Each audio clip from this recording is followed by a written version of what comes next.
প্রিয় দর্শক, আসসালামু আলাইকুম। আশা করি আপনারা সকলে ভালো আছেন, আমিও ভালো আছি। প্রিয় দর্শক, আজকে আলোচনা করব সেনাবাহিনী ইস্যুতে যে ভারতের নতুন চুলকানি, খাওজানি, দাউদ এক্সিমের সেই বিষয়ে। প্রিয় দর্শক, তার আগে বলে নিই, ভিডিওটি ভালো লাগলে লাইক করুন, কমেন্ট করুন, শেয়ার করুন এবং আমার চ্যানেলটি অবশ্যই যারা নিয়মিত আমার ভিডিও দেখেন তারা সাবস্ক্রাইব করুন এবং আমার ভিডিও চ্যানেলটি সাবস্ক্রাইব করলে এবং ভিডিওটি লাইক করলে কিন্তু আরও সুন্দর সুন্দর ভিডিও পাবেন। তো প্রিয় দর্শক, চলুন শুরু করা যাক। প্রিয় দর্শক, সেনাবাহিনী নিয়ে ভারতের নতুন চুলকানির কারণ হচ্ছে এক, ওয়াকারুজ্জামান হজ করে আসার পর তিনি দাড়ি রাখছেন। তিনি দাড়ি রাখবেন কি রাখবেন না তার ব্যাপার। ভারতের সমস্যা কি? হ্যাঁ, ভারতের সমস্যা কি? ভারতের অনেক সেনাবাহিনীর দেহি পাগড়ি টাগড়ি পইরা হিন্দুদের এগুলি করে থাকতে, তখন কি নিজেরা হিন্দুদের পাগড়ি পরবা, শিখরা পাগড়ি পরে এইগুলি করবা, আর ওয়াকারুজ্জামান আমাদের দেশের সেনাপ্রধান, তিনি দাড়ি রাখতে পারবেন না? মামার বাড়ির আবদার। তারপরে সেনাবাহিনীর মূলত নাম নিয়ে 4টি ব্যাটালিয়ন করা হয়েছে। সেই ব্যাটালিয়নের 4টি কোম্পানির যে নাম, সেটা হযরত আবু বকর রাদিয়াল্লাহু তাআলা আনহু, হযরত ওমর রাদিয়াল্লাহু তাআলা আনহু, হযরত উসমান রাদিয়াল্লাহু তাআলা আনহু এবং হযরত আলী রাদিয়াল্লাহু তাআলা আনহু। এই যে 4জন ইসলামের 4 খলিফা, সর্বশ্রেষ্ঠ সাহাবী, যারা নবী করিম সাল্লাল্লাহু আলাইহি ওয়াসাল্লামের, তাদের নামে রাখার কারণে ভারতের চুলকানি শুরু হয়ে গেছে। ভারতের কথা হচ্ছে এটা ইসলামাইজেশন, ইসলামী হয়ে যেতেছে বাংলাদেশ সেনাবাহিনী, ইসলামিক। এখন কথা হইছে, ভারতীয় সেনাবাহিনীর ভিতরেও কিন্তু এরকম আছে। ভারত নিজে হিন্দু রাষ্ট্র হইতে চায়, কিন্তু বাংলাদেশ ইসলামিক রাষ্ট্র হবে না। এটা হচ্ছে ভারতের মামার বাড়ির আবদার এবং ভণ্ডামি। তুই যদি হিন্দু হইতে চাস, আমরা ইসলামিক হইলে সমস্যা কি? এই যে মোদি সরকার, তারা ঘোষণা করে যে আমরা হিন্দু রাষ্ট্র হমু। তোরা হিন্দু রাষ্ট্র হইলে আমরাও ইসলামিক রাষ্ট্র হমু, আমাদের দেশের সংখ্যাগরিষ্ঠ মুসলমান। সমস্যা কি তাইলে?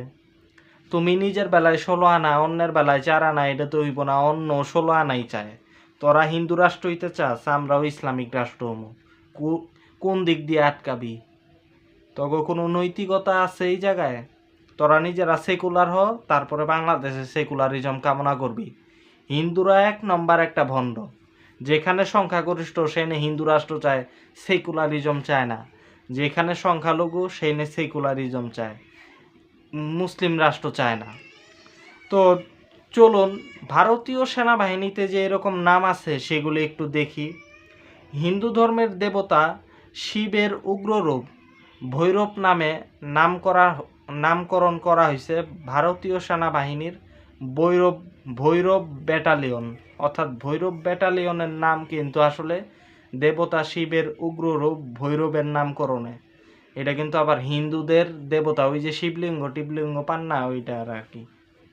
তারপরে ভারতীয় সেনাবাহিনীর বিভিন্ন কোরের নাম কিন্তু হিন্দু ধর্মের অনুসরণে। যেমন 17 কোরের নাম ব্রহ্মাস্ত্র কোর, 21 কোরের নাম সুদর্শন চক্র কোর, 11 কোরের নাম বজ্র কোর। তো এরকম বিভিন্ন হিন্দু ধর্মের নামে তাদের কোরগুলি করা হয়েছে, নামকরণ করা হয়েছে। যুদ্ধকালীন সময়ে সেনাবাহিনীর যে রণধ্বনি অথবা স্লোগান থাকে প্রত্যেকটা সেনাবাহিনীর, তো ভারতীয় সেনাবাহিনীরও আছে। বিশেষ করে ভারতের অনেক সেনাবাহিনীর ব্যাটালিয়ন, ব্রিগেড কিংবা কোরের স্লোগানগুলি কিন্তু হিন্দু ধর্মের মতোই রণধ্বনি। যেমন গাড়োয়াল রাইফেলসের রণধ্বনি হচ্ছে বদ্রি বিশাল লাল কি জয়। এটা হচ্ছে বিষ্ণু দেবতা হিন্দুদের, তার নামে যে রণধ্বনি, সেটা গাড়োয়াল রাইফেলস ভারতীয় বাহিনীরই একটা অংশ। মারাঠা লাইট ইনফ্যান্ট্রির যে রণধ্বনি, সেটা হচ্ছে হর হর মহাদেব। শিব দেবতা, ওই যে শিবলিঙ্গ, ওই দেবতা আর কি, তাদের মহাদেব, তো তার নামে হচ্ছে হর হর মহাদেব। এটা হচ্ছে তাদের রণধ্বনি, যারা হচ্ছে মারাঠা লাইট ইনফ্যান্ট্রির সদস্য। তারপরে কুমাউন রেজিমেন্টের যে স্লোগান রণধ্বনি, সেটা হচ্ছে কালিকা মাতা কি জয়। অর্থাৎ কালী দেবী, ওই যে হিন্দুদের কালী দেবীর সামনে যে পাঠা বলি দেয়, ওই ওর নামে স্লোগান কারা দেয়? কুমাউন রেজিমেন্ট ভারতের সেনাবাহিনীর। তো তারা এই স্লোগান দেয়। তারপরে ভারতীয় সেনাবাহিনীতে ধর্মীয় সাম্প্রদায়িক সিদ্ধান্ত অনেক সময় নেওয়া হয়েছে, যেটা হিন্দু ধর্মকে লক্ষ্য করে এবং হিন্দু ধর্মের পক্ষে। অন্য ধর্মাবলম্বীদের বিরুদ্ধেও বিভিন্ন ধর্ম পক্ষপাতদুষ্ট এবং সাম্প্রদায়িক সিদ্ধান্ত কিন্তু নেওয়া হয়েছে।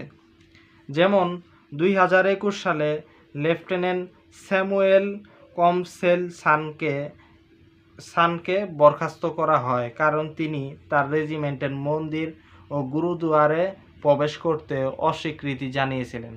অর্থাৎ তিনি কিন্তু একজন খ্রিস্টান। তো একজন খ্রিস্টান অফিসারকে তার রেজিমেন্ট থেকে তাকে বরখাস্ত করা হয়েছে কেন? কী অভিযোগ? তিনি মন্দির এবং গুরুদুয়ারে প্রবেশ করেন নাই। এই সামান্য অভিযোগে তাকে বরখাস্ত করা হয়েছিল। পরবর্তীতে অবশ্য তিনি আইনি আশ্রয় নেওয়ার পর আদালতও ঠিক সেনাবাহিনীর সাথে একমত ছিল যে সেনাবাহিনী ঠিকই করছে। পরবর্তীতে তিনি তার পথ ফিরে পায় নাই। তো দেখেন, তারা তাদের শিব দেবতা, তারপরে তারা তাদের কালী, এদের নামে তারা স্লোগান দেয়। তারপরে শিবের উগ্র রূপের নামে ভৈরব ব্যাটালিয়ন করে, এখানে কোনো সমস্যা নাই। তারপরে তারা স্লোগানগুলি দেয়। তারপরে তারা 2021 সালে মন্দির এবং গুরুদ্বারে প্রবেশ না করা এই সামান্য কারণের কারণে খ্রিস্টান একজন অফিসারকে তারা বরখাস্ত করছিল। তার দোষ ছিল সে মন্দির এবং গুরুদুয়ারে প্রবেশ করে নাই, যেটা হিন্দু ধর্মের পক্ষে একটা পক্ষপাতমূলক একটা আচরণ। কারণ একজন খ্রিস্টান সে কেন মন্দির এবং গুরুদুয়ারে প্রবেশ করবে? তার ধর্মীয় অধিকার ক্ষুণ্ণ হয়, যতই সে অফিসার হোক। সে প্রবেশ করব গির্জায়, তার যাওয়ার কথা গির্জায়, কেন সে মন্দিরে যাবে? তো ভারত এভাবেই নিজে চাপায় দিতে চায় তার সিদ্ধান্ত নিজের দেশে ঠিকই, অন্য ধর্মাবলম্বীদের ওপর। কিন্তু বাংলাদেশ কারো উপরে তো এটা করে নেই। বাংলাদেশ তো কোনো হিন্দু অফিসারকে এই কারণে বাইর করে দেয় নাই মসজিদে না যাওয়ার কারণে। বাংলাদেশের স্লোগান আবার আরেকটা জিনিস, যে সেনাবাহিনীর যে স্লোগান আল্লাহু আকবার, এটা নিয়েও তাদের আপত্তি। তোরা বেটা কালীর নামে স্লোগান দিবি, শিবের নামে স্লোগান দিবি, বিষ্ণুর নামে দিবি, তোদের ভালো লাগে ওইটা, আর আমাদেরটা ভালো লাগবো না। আমরাও তোদের ভালো লাগুক আর না লাগুক, আমরা আল্লাহু আকবার স্লোগান দিব।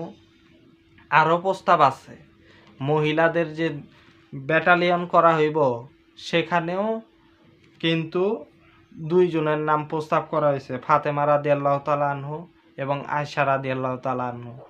তো করা হইব এটা, বুঝছস? ভারত নিজে হিন্দু রাষ্ট্র হয়ে বৈশা আছে, সেনাবাহিনীর ভিতরে হিন্দু আনি চলতেছে ভারতের। ওরা ওইটা করতেছে নিজের বেলায় সব কিছুই চাইতেছে 16 আনা। আর বাংলাদেশের বেলায় তাদের গুজব। বাংলাদেশের বেলায় ইসলামিক রাষ্ট্র যদি হয় তোদের এত চুলকানি কিসের? সেনাবাহিনী যদি ইসলামী হয় তোদের এত সমস্যা কিসের? তোরা বেটা নিজেরা হিন্দু রাষ্ট্র হইতাছস, হিন্দু সেনাবাহিনীর স্লোগান, সেনাবাহিনীর নাম ব্যাটালিয়ন, তারপরে কোরের নাম রাখতাছস, তাহলে আমরাও করবো, সমস্যা কি? তারপরে তোরা খ্রিস্টান অফিসার বাই করে দেস তাইলে।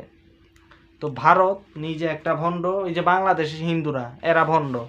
এরা এইখানে সংখ্যালঘু দেখেই অধিকারের কথা কয়, সাম্প্রদায়িক অসাম্প্রদায়িক। হ্যাঁ, ধর্মনিরপেক্ষ, আমরা সবাই একসাথে থাকতে চাই, আপনারা দাদা দাদা কয়ে তেলায়। কিন্তু ভারতে এই হিন্দুদের জাত ভাই, তারা আপনাকে মারে, ধরে, তারা আপনাকে কাটে। তাহলে তো সব কিছু মিলে এইগুলি বুঝতে হবে। তো প্রিয় দর্শক, আজকে এই পর্যন্তই। আল্লাহ হাফেজ।